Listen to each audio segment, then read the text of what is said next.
아멘. 할렐루야. 오늘 이 새벽에도 예배 자리에 나오신 여러분들에게 하나님의 은혜가 가득 넘치기를 간절히 축원합니다.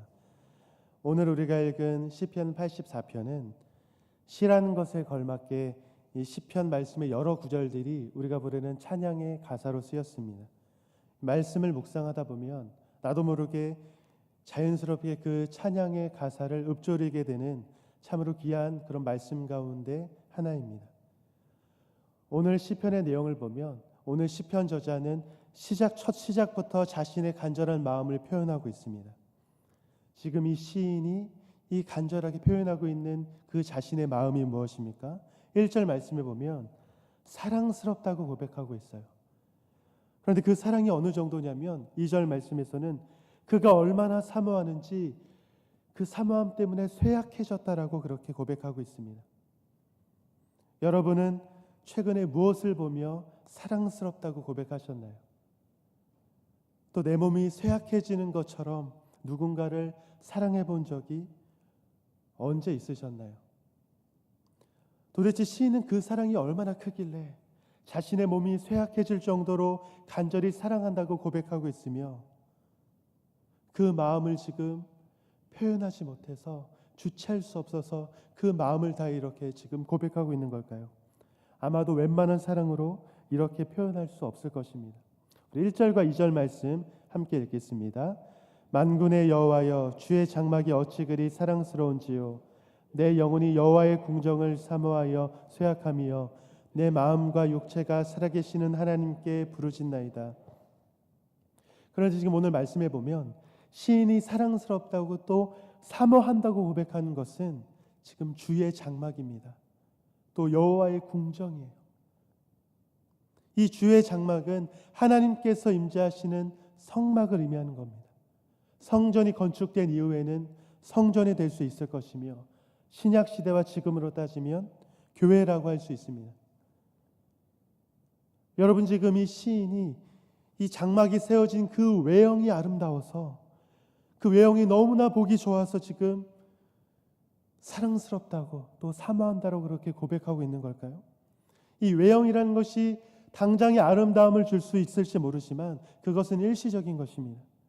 건물이 아무리 아름답고 화려하다 할지라도 그것이 우리에게 참된 그 사랑스러움과 참된 사모함을 줄 수는 없습니다. 아니, 건물이 아름다워봤자 얼마나 아름다울 수 있을까요? 여러분이 이 자리에 앉아있는 그 이유 또한 우리 교회의 건물이 아름답고 외형이 화려해서 이 자리에 앉아있는 것이 아닐 것입니다. 지금 시인 또한 그 마음으로 사랑스럽다고 간절히 사모한다라고 말하고 있는 그 이유는 장막의 외형을 보고 그 장막이 아름다워서 그런 것이 아니라 그 가운데 임하시는 하나님이 사랑스러운 것이며 그 가운데 임하시는 그 하나님을 사모하고 있는 것입니다. 그 하나님을 만나고 싶어서 지금 마음과 육체가 하나님께 부르짖고 있는 거예요.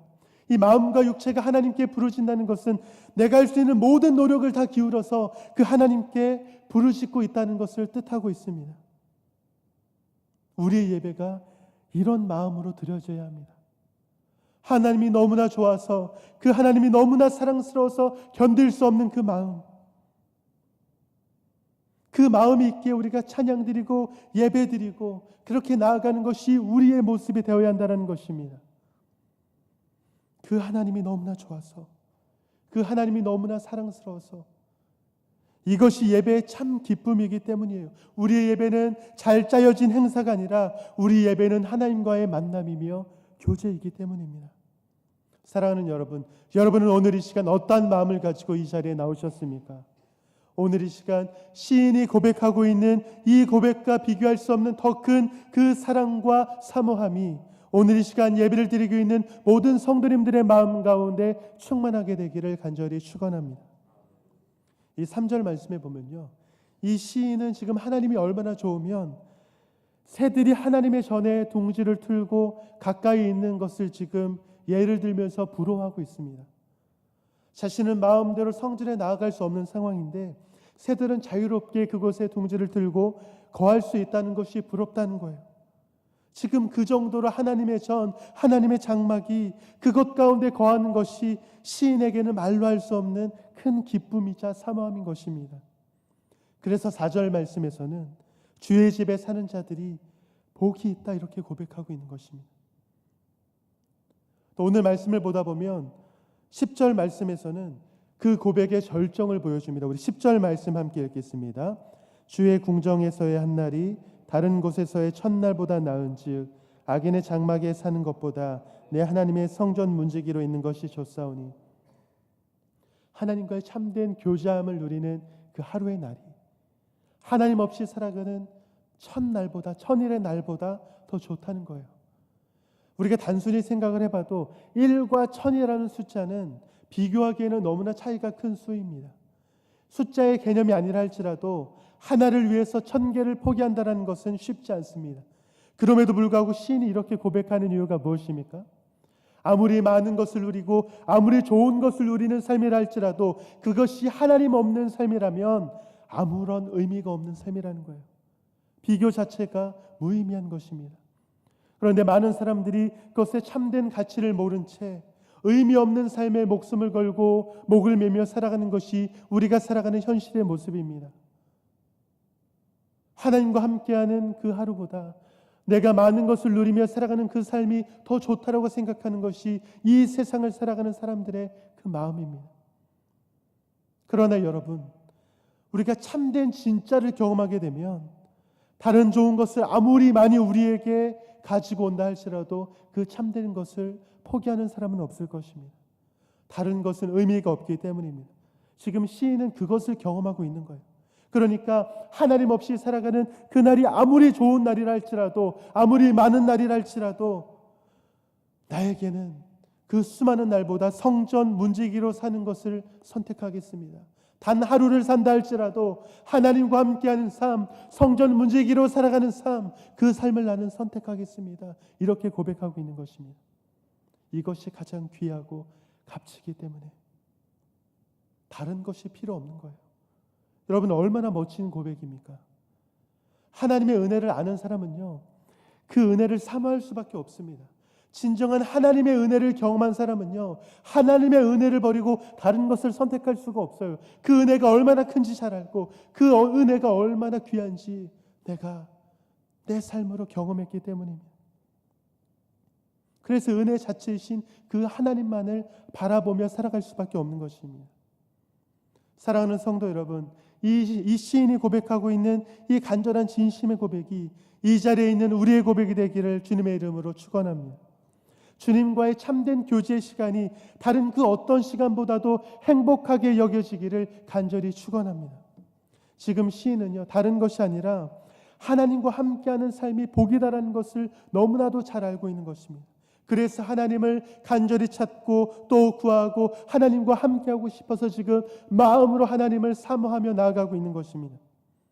우리 5절 말씀 함께 읽겠습니다. 주께 힘을 얻고 그 마음의 시온에 데려가 있는 자는 복이 있나이다. 주님으로부터 힘을 얻는 자는 복되다라고 지금 말씀하고 있습니다. 하나님과의 참된 교제함을 누리는 사람은요, 하나님과 교제할 때 주님께서 주시는 그 힘을 경험하게 되는 거예요. 주님께서 나의 힘이 되어주시고 주님께서 나의 능력이 되어주시고 주님께서 나의 힘과 능력이 되심을, 하나님과 참된 교제함을 누리는 사람은 그것을 몸소 누리며 몸소 느끼며 살아갈 수 있는 것입니다. 그래서 그 하나님만을 의지하며 살아갈 수 있으며 그 하나님만을 바라보며 살아가게 되는 거예요. 그 하나님께서 주시는 힘이 무엇인지 알고 능력이 무엇인지 알고 있기 때문입니다. 그래서 12절 말씀 가운데 주께 의지하는 자는 복이 있다 이렇게 고백하고 있는 것입니다.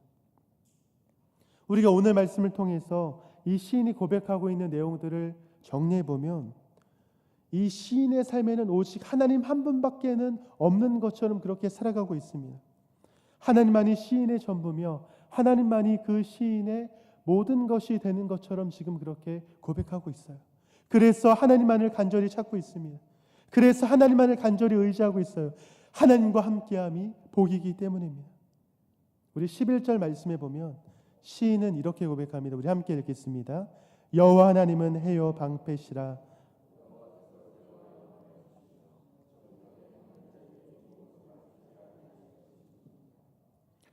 하나님께서는 자신을 찾고 의지하는 자에게 때로는 해가 되어주셔서 우리를 비춰주시며 때로는 방패가 되어주셔서 우리를 위협에서 방어해 주십니다. 하나님께서 우리의 해가 되어주시고 방패가 되어주시며 우리를 돌보시고 지키시는데 우리가 무엇이 두려울 수 있을까요? 또 무엇이 우리가 염려가 될 수 있을까요? 또한 11절 말씀 가운데서는 그 하나님이 우리에게 은혜와 영화를 베풀어 주시며 좋은 것을 아끼지 아니하신다라고 그렇게 고백하고 있습니다. 지금 시인이 오늘의 이 시를 통해서 이렇게 담대하게 이야기할 수 있는 이유가 바로 자신의 삶을 통해서 그 하나님을 경험하고 있기 때문입니다.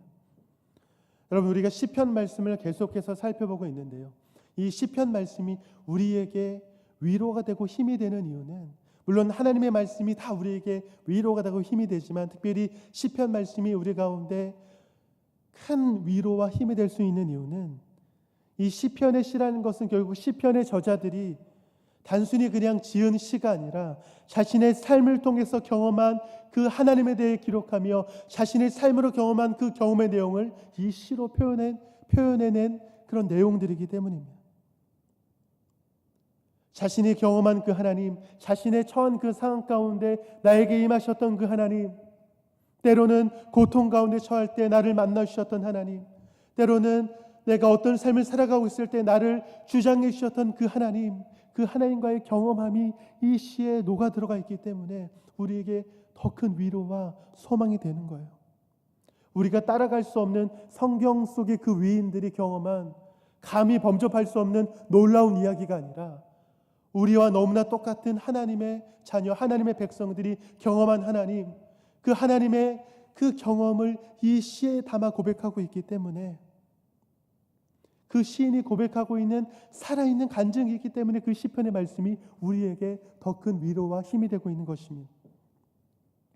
그래서 우리가 이 시편의 말씀을 묵상하며 나아갈 때에 단순히 시편의 내용들이 시편 저자가 고백하는 그 저자의 고백으로 끝나는 것이 아니라 바로 우리의 고백이 되어야만 합니다.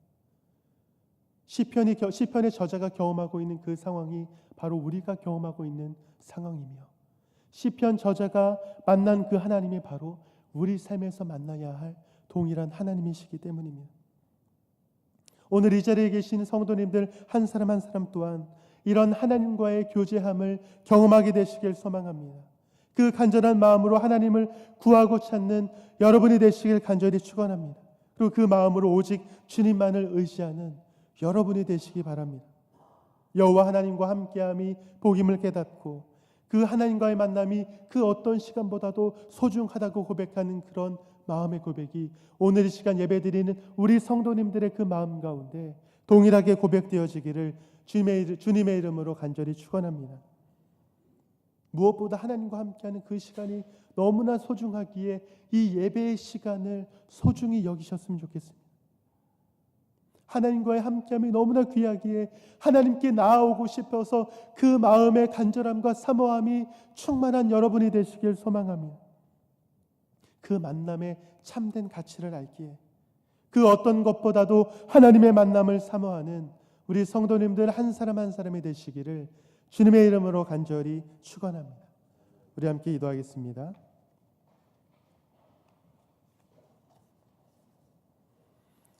주의 궁정에서의 한 날이 다른 곳의 첫날보다 나은